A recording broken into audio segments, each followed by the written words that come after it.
चला प्रेमाने आता जोरात बोला.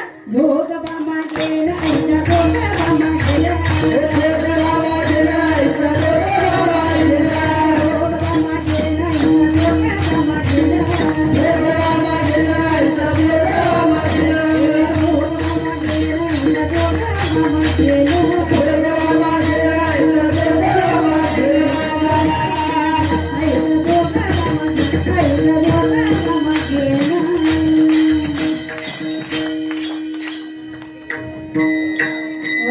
आता खरं बघा नवरात्री असल्यासारखं वाटायला लागलं. नाही तर नुसते दांडिया दांडिया दांडिया तिकडे डीजे लावायचे, सगळ्यांनी आपले इकडं हाण टिपरे तिकडं हाण टिपरे, खेळायला येऊ दे नाही येऊ दे आपलं खेळत बसायचं. ठीक आहे ना, ती झाली आमची नवरात्री. महाराज तो पण आनंद आम्हाला घ्यायचा आहे. महाराज रोज साडी बदलली म्हणजे आमची नवरात्री होत नाही. आम्ही पायातली चप्पल पाहिली महाराज, बिना चप्पलचे 9 दिवस चाललो म्हणजे आमची नवरात्री होत नाही. मी तुमच्या श्रद्धेला हात लावत नाही महाराज, पण माझ्या जगदंबेला देवाला जे आवडतं ना ते आपल्याकडे यावं. 9 दिवस तुमच्याकडून माईबाप देवीची भक्ती व्हावी.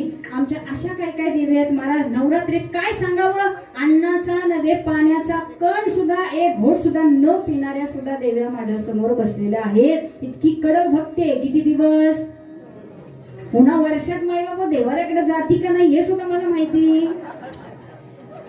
देवाऱ्यातल्या त्या देवांची पूजा होती का नाही हे सुद्धा आम्हाला माहिती नाही, कारण आमच्या देवीची 4-4 दिवस आंघोळीचा पत्ता नसतो. मी भंडगळ मधलं सांगतच नाही मुळी. ठीक आहे ना महाराज, आमची भक्ती कायमस्वरूपी असावी.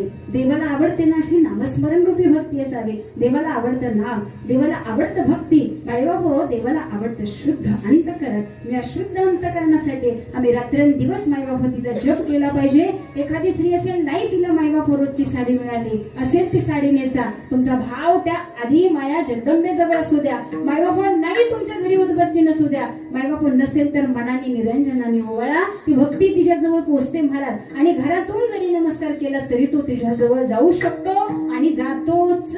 आज ती मूर्तीच्या रूपामध्ये आमच्याकडे येते खरं, परंतु तुम्ही हे विसरू नका ती साक्षात जगदंबेच्या रूपात तुमच्या आमच्यामध्ये आहे.